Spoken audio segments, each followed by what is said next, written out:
विधानसभा speaker Shri Rajendra Trivedi ji, केंद्रीय स्वास्थ्य मंत्री डॉक्टर हर्षवर्धन जी, डिप्टी सीएम भाई नितिन पटेल जी, मंत्रिमंडल के मेरे साथी श्रीमान अश्विनी चौबे जी, मनसुख भाई मांडविया, पुरुषोत्तम रूपाला, गुजरात सरकार में मंत्री श्री भूपेंद्र सिंह चुडासमा, श्री किशोर कानानी, अन्य सभी मंत्रीगण, सांसदगण, धारासभ्यगण, अन्य सभी महानुभाव, भाइयों और बहनों,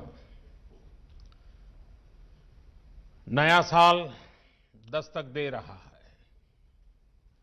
आज देश के मेडिकल इंफ्रास्ट्रक्चर को मजबूत करने वाली एक और कड़ी जुड़ रही है।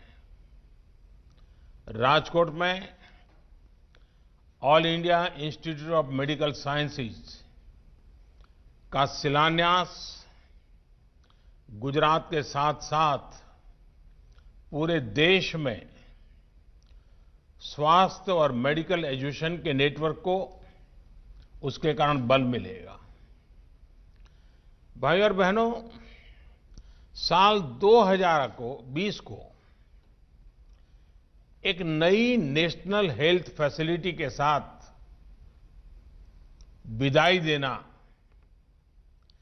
इस साल की चुनौतियों को भी दर्शाता है और नए साल की प्राथमिकताओं को भी स्पष्ट करता है। ये साल पूरी दुनिया के लिए स्वास्थ्य के रूप में अभूतपूर्व चुनौतियों का साल रहा है। इस साल ने दिखाया है कि स्वास्थ्य ही संपदा है। ये कथा हमें हमारे पूर्वजों ने क्यों सिखाई है, ये हमें बार बार क्यों रटाया गया है, ये 2020 ने हमें भली भांति सिखा दिया। स्वास्थ्य पर जब चोट होती है तो जीवन का हर पहलू बुरी तरह से प्रभावित होता है और सिर्फ परिवार नहीं, पूरा सामाजिक दायरा उसकी लपेट में आ जाता है। और इसलिए साल का यह अंतिम दिन भारत के उन लाखों डॉक्टर्स, हेल्थ वॉरियर्स, सफाई कर्मियों, दवा दुकानों में काम करने वाले और दूसरे फ्रंटलाइन कोरोना योद्धाओं को याद करने का है, जो मानवता की रक्षा के लिए लगातार अपने जीवन को दांव पर लगा रहे हैं।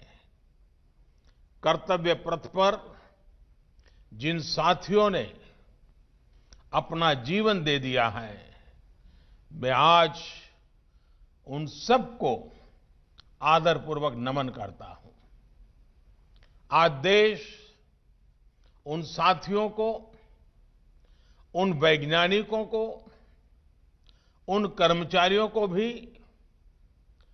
बार बार याद कर रहा है जो कोरोना से लड़ाई के लिए जरूरी मेडिकल इंफ्रास्ट्रक्चर तैयार करने में दिन रात जुटे रहे हैं।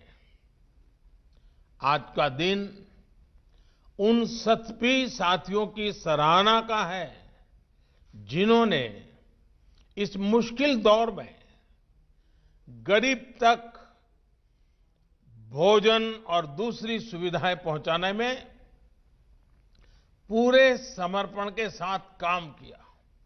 इतना लंबा समय, इतनी बड़ी आपदा, लेकिन ये समाज की सामूहिक संगठित ताकत, समाज का सेवा भाव, समाज की संवेदनशीलता, उसी का नतीजा है कि देशवासियों ने किसी गरीब को भी इस कठिनाई भरे दिनों में रात को भूखा सोने नहीं दिया।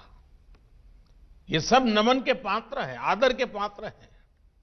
साथियों, मुश्किल भरे इस साल ने दिखाया है कि भारत जब एकजुट होता है तो मुश्किल से मुश्किल संकट का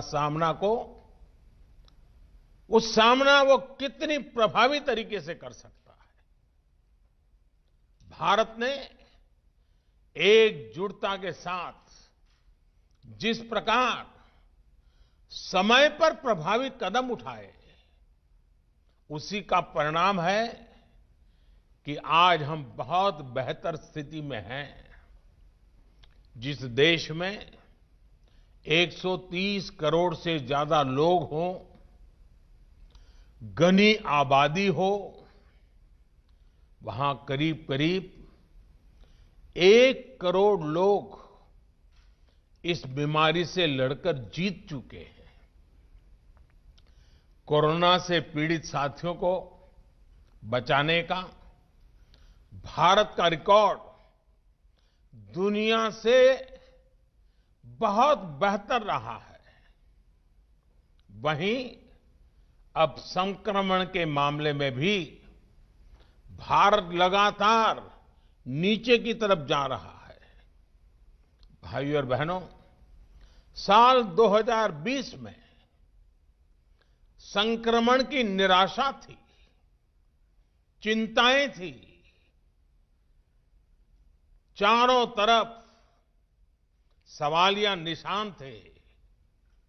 2020 की वो पहचान बन गई, लेकिन 2021 इलाज की आशा लेकर के आ रहा है। वैक्सीन को लेकर भारत में हर जरूरी तैयारियां चल रही है। भारत में बनी वैक्सीन तेजी से हर जरूरी वर्ग तक पहुंचे, इसके लिए कोशिशें अंतिम चरणों में हैं। दुनिया का सबसे बड़ा टीकाकरण अभियान चलाने के लिए भारत की तैयारियां जोरों पर है। मुझे विश्वास है कि जिस तरह बीते साल संक्रमण से रोकने के लिए हमने एकजुट होकर प्रयास किए, उसी तरह टीकाकरण को सफल बनाने के लिए भी पूरा भारत एकजुटता से आगे बढ़ेगा। साथियों, गुजरात में भी संक्रमण को रोकने के लिए और अब टीकाकरण के लिए तैयारियों को लेकर प्रशंसनीय काम हुआ है। बीते 2 दशकों में जिस प्रकार का मेडिकल इंफ्रास्ट्रक्चर गुजरात में तैयार हुआ है, वो एक बड़ी वजह है कि गुजरात कोरोना चुनौती से बेहतर तरीके से निपट पा रहा है। एम्स राजकोट गुजरात के हेल्थ नेटवर्क को और सशक्त करेगा, मजबूत करेगा। अब गंभीर से गंभीर बीमारियों के लिए राजकोट में ही आधुनिक सुविधा उपलब्ध हो रही है। इलाज और शिक्षा के अलावा इससे रोजगार के भी अनेक अवसर तैयार होंगे। नए अस्पताल में काम करने वाले लगभग 5,000 सीधे रोजगार उपलब्ध होंगे। इसके साथ साथ रहन सहन, खाने पीने, ट्रांसपोर्ट, दूसरी मेडिकल सुविधाओं से जुड़े अनेक अप्रत्यक्ष रोजगार भी यहां बनेंगे। और हमने देखा है कि जहां बड़ा अस्पताल होता है तो उसके बाहर एक छोटा शहर ही बस जाता है। भाइयों और बहनों, मेडिकल सेक्टर में गुजरात की इस सफलता के पीछे 2 दशकों का अनवरत प्रयास है, समर्पण और संकल्प है। बीते 6 सालों में पूरे देश में जिस इलाज और मेडिकल एजुकेशन को लेकर जिस स्केल पर काम हुआ है, उसका निश्चित लाभ गुजरात को भी मिल रहा है। साथियों, बड़े अस्पतालों की स्थिति, उन पर दबाव से आप भी भलीभांति परिचित हैं। स्थिति ये थी कि आजादी के इतने दशकों के बाद भी सिर्फ 6 एम्स ही बन पाए थे। 2003 में अटल जी की सरकार ने 6 और एम्स बनाने के लिए कदम उठाए थे। उनके बनाते बनाते 2012 आ गया था, यानी 9 साल लग गए थे। बीते 6 सालों में 10 नए एम्स बनाने पर काम शुरू कर चुके हैं, जिनमें से कई आज पूरी तरह से काम शुरू कर चुके हैं। एम्स के साथ साथ देश में 20 एम्स जैसे ही सुपर स्पेशलिटी हॉस्पिटल्स का निर्माण भी किया जा रहा है। साथियों, साल 2014 से पहले हमारा हेल्थ सेक्टर अलग अलग दिशा में अलग अलग अप्रोच के साथ काम कर रहा था। प्राइमरी हेल्थ केयर का अपना सिस्टम था। गांवों में सुविधाएं न के बराबर थी। हमने हेल्थ सेक्टर में हॉस्पिटल होलिस्टिक तरीके से काम करना शुरू किया। हमने जहां एक तरफ प्रिवेंटिव केयर पर बल दिया, वहीं इलाज की आधुनिक सुविधाओं को भी प्राथमिकता दी। हमने जहां गरीब का इलाज पर होने वाला खर्च कम किया, वहीं इस बात पर भी जोर दिया कि डॉक्टरों की संख्या में तेजी से वृद्धि हो। साथियों, आयुष्मान भारत योजना के तहत देश भर के दूर-दराज के इलाकों में लगभग 1.5 lakh health and wellness centre बनाने के लिए काम तेजी से चल रहा है। अभी तक इनमें से 50,000 सेंटर सेवा देना शुरू भी कर चुके हैं। लगभग 5,000 गुजरात में ही हैं। इस योजना से अब तक देश के करीब 1.5 करोड़ गरीबों को 5 लाख रुपए तक का मुफ्त इलाज मिला है। इस योजना ने गरीब भाई बहनों की कितनी बड़ी मदद की है, इसके लिए एक आंकड़ा मैं देश को बताना चाहता हूं।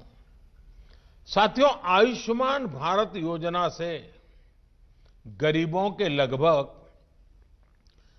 30,000 करोड़ रुपए से ज्यादा बचे हैं। 30,000 करोड़ रुपए, ये बहुत बड़ा रकम है। आप सोचिए, इस योजना ने गरीबों को कितनी बड़ी आर्थिक चिंता से मुक्त किया है। कैंसर हो, हार्ट की प्रॉब्लम हो, किडनी की परेशानी हो, अनेकों गंभीर बीमारियों का इलाज मेरे देश के गरीबों ने मुफ्त कराया है, और वो भी अच्छी अस्पतालों में। साथियों, बीमारी के दौरान गरीबों का एक और साथी है जन औषधि केंद्र। देश में लगभग 7,000 जन औषधि केंद्र गरीबों को बहुत ही कम कीमत पर दवाइयां उपलब्ध करा रहे हैं। इन जन औषधि केंद्रों पर दवाइयां करीब करीब 90% तक सस्ती होती हैं, यानी 100 रुपए की दवाई 10 रुपए में मिलती है। 3.5 लाख से ज्यादा गरीब मरीज हर रोज इन जन औषधि केंद्रों का लाभ ले रहे हैं, और इन केंद्रों की सस्ती दवाइयों की वजह से गरीबों के हर साल औसतन एवरेज 3600 करोड़ रुपए खर्च होने से बच रहे हैं। आप अंदाजा लगा सकते हैं कि कितनी बड़ी मदद हो रही है। वैसे कुछ लोगों के मन में सवाल उठ सकता है कि आखिर सरकार इलाज का खर्च कम करने, दवाइयों पर होने वाले खर्च को कम करने पर इतना जोर क्यों दे रही है।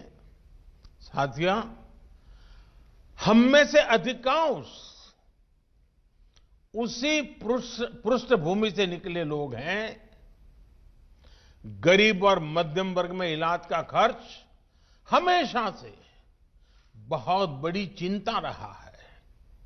जब किसी गरीब को गंभीर बीमारी होती है तो इस बात की संभावना बहुत ज्यादा होती है कि वो अपना इलाज कराए ही नहीं।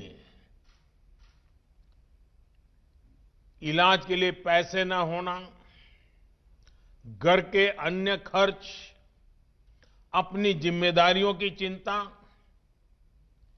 व्यक्ति के व्यवहार में ये बदलाव ला ही देती है। और हमने देखा है, जब गरीब बीमार हो जाता है, पैसे नहीं होते हैं, तो क्या करता है? दोहरे धागे की दुनिया में चला जाता है, पूजा पाठ की दुनिया में चला जाता है। उसको लगता है शायद वहीं से बच जाऊंगा, लेकिन वो इसलिए जाता है, हम ये न कहें कि वो अंधश्रद्धा है, वो इसलिए जाता है कि उसके पास सही जगह पर जाने के लिए पैसे नहीं हैं, गरीबी उसको परेशान कर रही है। साथियों, हमने ये भी देखा है कि जो व्यवहार पैसे की कमी की वजह से बदल जाता है, वही व्यवहार जब गरीब के पास एक सुरक्षा कवच होता है तो वे एक आत्मविश्वास में बदल जाता है। आयुष्मान भारत योजना के तहत गरीबों का इलाज, लोगों की इस चिंता, इस व्यवहार को बदलने में सफल रहा है, जिसमें वो पैसे की कमी की वजह से अपना इलाज कराने अस्पताल जाते ही नहीं थे। और कभी कभी तो मैंने देखा है कि घर के जो बुजुर्ग हैं, ज्यादा बुजुर्ग नहीं, 45-50 साल की आयु, बड़े व्यक्ति, वे इसलिए बीमार दवाई नहीं कराते, वो कहते कर्ज हो जाएगा तो सारा कर्ज बच्चों को देना पड़ेगा और बच्चे बर्बाद हो जाएंगे। बच्चों की जिंदगी बर्बाद न हो, इसलिए कई मां बाप जीवन भर दर्द झेलते हैं और दर्द में ही मरते हैं, क्योंकि कर्ज ना हो, दर्द झेले, लेकिन बच्चों के नसीब में कर्ज ना आए, इसलिए वो ट्रीटमेंट नहीं कराते। खास पर यह भी सही है कि प्राइवेट हॉस्पिटल जाने की तो गरीब पहले कभी सोच ही नहीं पाता था। आयुष्मान भारत के बाद अब यह भी बदल रहा है। साथियों, अपने स्वास्थ्य की सुरक्षा का एहसास, इलाज के लिए पैसे की उतनी चिंता का न होना, इसने समाज की सोच को बदल दिया है और हम इसके नतीजे भी देख रहे हैं। आज हेल्थ और वेलनेस को लेकर एक सतर्कता आई है, गंभीरता आई है। और ये सिर्फ शहरों में हो रहा है ऐसा नहीं है, अब दूसरे देश के गांवों में भी, अब ये दूर सुदूर हमारे देश के गांवों में भी ये जागरूकता हम देख रहे हैं। व्यवहार में परिवर्तन के ऐसे उदाहरण अन्य क्षेत्रों में भी नजर आ रहे हैं। जैसे शौचालयों की उपलब्धता से लोगों को स्वच्छता के लिए और जागरूक किया है। हर घर जल अभियान लोगों को स्वच्छ पानी सुनिश्चित कर रहा है, पानी से होने वाली बीमारियों को कम कर रहा है। रसोई में गैस पहुंचने के बाद न सिर्फ हमारी बहन बेटियों का स्वास्थ्य सुधर रहा है, बल्कि पूरे परिवार में एक सकारात्मकता की सोच आई है। ऐसे ही प्रधानमंत्री सुरक्षित मातृत्व अभियान के गर्भवती महिलाओं को रेगुलर चेक आपके लिए प्रोत्साहित किया है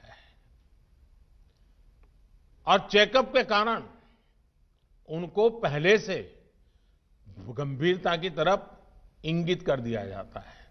इसका लाभ ये हो रहा है कि गर्भावस्था के दौरान जो कॉम्प्लिकेटेड केसेस होते हैं वो जल्दी पकड़ में आते हैं और उनका समय पर इलाज भी होता है।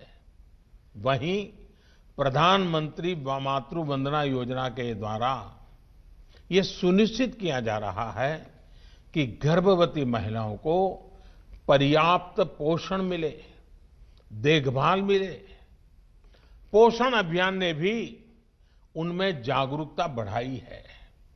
इन सारे प्रयासों का एक बहुत बड़ा लाभ ये मिला है कि देश में मैटरनल मोर्टेलिटी रेट, माता मृत्यु दर पहले के मुकाबले काफी कम हो रहा है।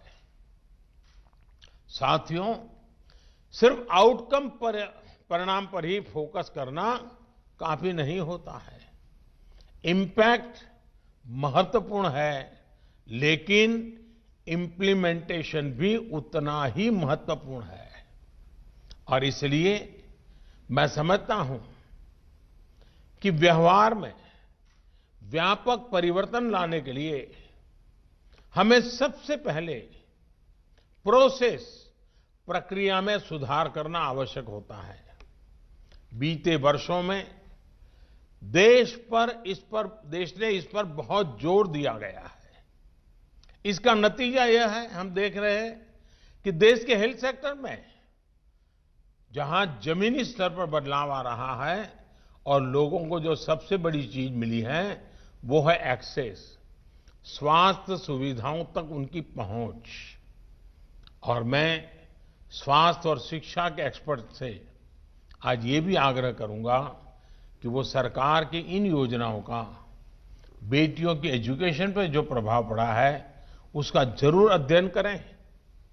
ये योजनाएं, ये जागरूकता एक बड़ी वजह है जो स्कूलों में बेटियों की ड्रॉप आउट रेट में कमी ला रही है। साथियों, देश में मेडिकल एजुकेशन को बढ़ावा देने के लिए भी मिशन मोड पर काम चल रहा है। मेडिकल एजुकेशन की मैनेजमेंट में जुड़ी समस्याओं में रिफॉर्म्स किए, पारंपरिक भारतीय चिकित्सा से जुड़ी शिक्षा में भी जरूरी रिफॉर्म्स किए। नेशनल मेडिकल कमीशन बनने के बाद हेल्थ एजुकेशन में क्वालिटी भी बेहतर होगी और क्वांटिटी को लेकर भी प्रगति होगी। ग्रेजुएट्स के लिए नेशनल एग्जिट टेस्ट, उसके साथ साथ 2 साल का पोस्ट एमबीबीएस डिप्लोमा हो या फिर पोस्ट ग्रेजुएट डॉक्टर के लिए डिस्ट्रिक्ट रेसिडेंसी स्कीम हो, ऐसे नए कदमों से जरूरत और गुणवत्ता दोनों स्तर पर काम किया जा रहा है। साथियों, लक्ष्य ये है कि हर राज्य तक एम्स पहुंचे और हर 3 लोकसभा क्षेत्र के बीच में एक मेडिकल कॉलेज जरूर हो। इन्हीं प्रयासों का परिणाम है कि बीते 6 साल में एमबीबीएस के 31,000 नई सीटें और पोस्ट ग्रेजुएट में 24,000 नई सीटें बढ़ाई गई है। साथियों, हेल्थ सेक्टर में भारत जमीनी स्तर पर बड़े परिवर्तन की ओर बढ़ रहा है। अगर 2020 हेल्थ चैलेंजेस का साल था तो 2021 हेल्थ सॉल्यूशंस का साल होने वाला है। 2021 में विश्व स्वास्थ्य को लेकर से और ज्यादा जागरूक होकर समाधानों की तरफ बढ़ेगा। भारत ने भी जिस तरह 2020 में हेल्थ चैलेंजेस में से निपटने में अपना योगदान दिया है, वो दुनिया ने देखा है। मैंने शुरू में इनका जिक्र भी किया है। साथियों, भारत के ये योगदान 2021 में हेल्थ सॉल्यूशंस के लिए, सॉल्यूशंस की स्केलिंग के लिए महत्वपूर्ण होने वाला है। भारत फ्यूचर ऑफ हेल्थ और हेल्थ ऑफ फ्यूचर दोनों में ही सबसे महत्वपूर्ण रोल निभाने जा रहा है। जहां दुनिया को कॉम्पिटेंट मेडिकल प्रोफेशनल्स भी मिलेंगे, उनका सेवा भाव भी मिलेगा। यहां दुनिया को मास इम्यूनाइजेशन का एक्सपीरियंस भी मिलेगा और एक्सपर्टाइज भी मिलेगी। यहां दुनिया को हेल्थ सॉल्यूशंस और टेक्नोलॉजी को इंटीग्रेट करने वाले स्टार्टअप्स और स्टार्टअप इकोसिस्टम भी मिलेगा। ये स्टार्टअप्स हेल्थ केयर को एक्सेसिबल भी बना रहे हैं और हेल्थ आउटकम्स को इंप्रूव भी कर रहे हैं। साथियों, आज हम सब ये देख रहे हैं कि बीमारियां अब कैसे ग्लोबलाइज हो रही है। इसलिए ये समय की और ये समय है कि हेल्थ सॉल्यूशंस भी ग्लोबलाइज हो, दुनिया एक साथ आकर प्रयास करे, रिस्पॉन्ड करे। आज अलग थलग प्रयास, साइलोज में काम करना, ये रास्ता काम आने वाला नहीं है। रास्ता है सबको साथ लेकर चलना, सबके लिए सोचना। और भारत आज एक ऐसा ग्लोबल प्लेयर है जिसने ये करके दिखाया है। भारत ने डिमांड के मुताबिक एडप्ट, इवॉल्व एंड एक्सपांड करने की अपनी क्षमता को साबित किया है। हम दुनिया के साथ आगे बढ़े,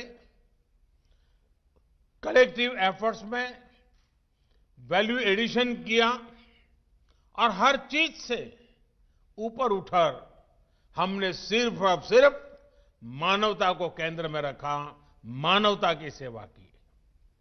आज भारत के पास क्षमता भी है और सेवा की भावना भी है।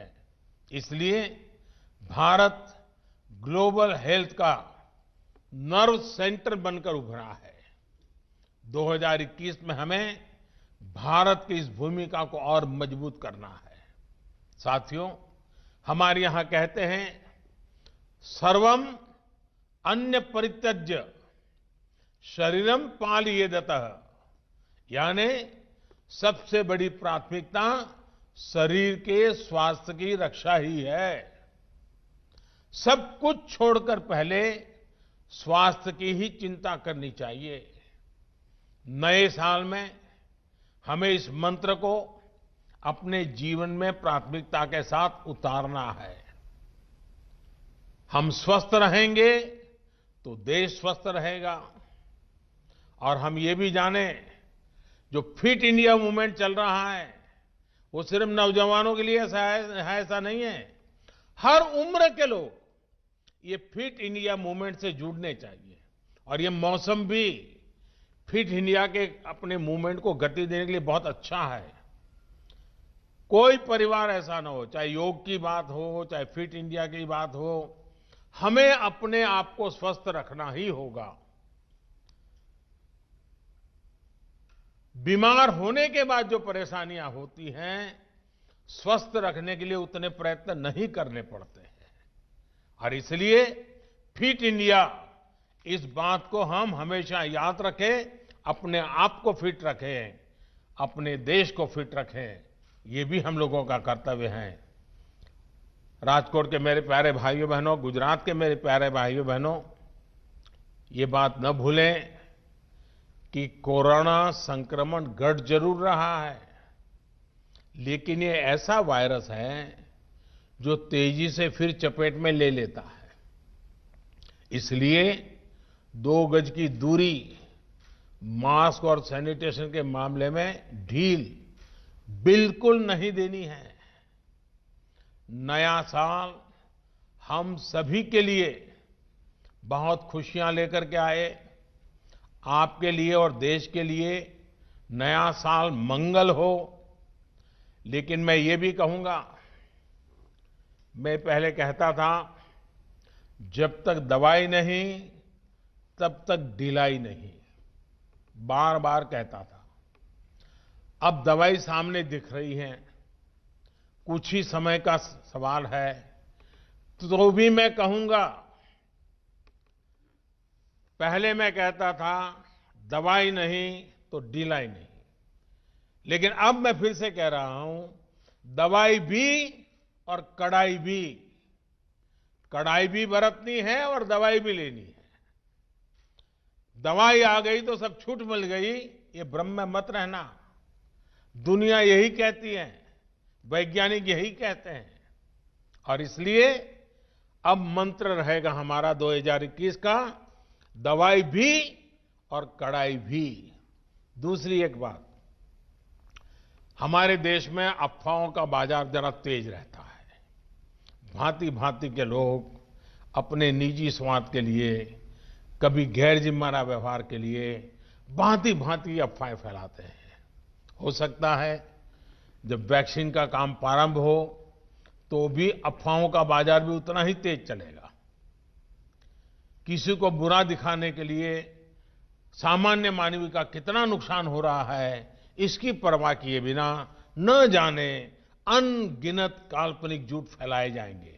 कुछ मात्रा में तो शुरू भी हो चुके हैं, और भोले भाले गरीब लोग या कुछ बदइरादे से काम करने वाले लोग बड़े कन्विक्शन के साथ इसको फैलाते हैं। मेरा देशवासियों से आग्रह होगा कि कोरोना के खिलाफ एक अनजान दुश्मन के खिलाफ लड़ाई है। अफवाहों के बाजार गर्म न होने दें। हम भी सोशल मीडिया में कुछ भी देखा बिना फॉरवर्ड न करें। हम भी एक जिम्मेवार नागरिक के रूप में आने वाले दिनों में देश के अंदर स्वास्थ्य का जो अभियान चलेगा, हम सब अपनी तरफ से योगदान दें, हम सब अपनी तरफ से जिम्मेवारी उठाएं, और जिन लोगों के लिए पहले ये बात पहुंचानी है उनमें हम पूरी मदद करें। जैसे ही वैक्सीन का मामला आगे बढ़ेगा, देशवासियों को समय पर उसकी सूचना मिलेगी। मैं फिर से एक बार 2021 के लिए आप सबको बहुत बहुत शुभकामनाएं देता हूं। અને રાજકોટના મારા ભાઈઓ બહેનોને આજે ઘણા સમય મને ફરી દર્શન કરવાનો મોકો મળ્યો છે। ખાસી મોટી સંખ્યામાં આપના બધાના દર્શન થઈ રહ્યા છે, આપના આશીર્વાદ મળી રહ્યા છે। મારા માટે દુઃખની પણ ઘડી છે, કારણ કે મારા એક અચ્છા મિત્ર ભાઈ અભય ભારદ્વાજ, એમને અમે ગુમાવી દીધા, કોરોનાને કારણે ગુમાવી દીધા। આજે જ્યારે રાજકોટવાસીઓની વચ્ચે આવ્યો છું ત્યારે ભાઈ અભયનું સ્મરણ થવું બહુ સ્વાભાવિક છે। હું એમને આદરપૂર્વક શ્રદ્ધાંજલિ પણ આપું છું, અને ફરી એકવાર રાજકોટવાસીઓને, ગુજરાતવાસીઓના, એમ્સ ગુજરાતના કોને કોના લોકો માટે છે, સૌ ગુજરાતવાસીઓને એમ્સ માટે અનેક અનેક શુભકામનાઓ, નવા વર્ષની ખૂબ ખૂબ શુભકામનાઓ। ધન્યવાદ।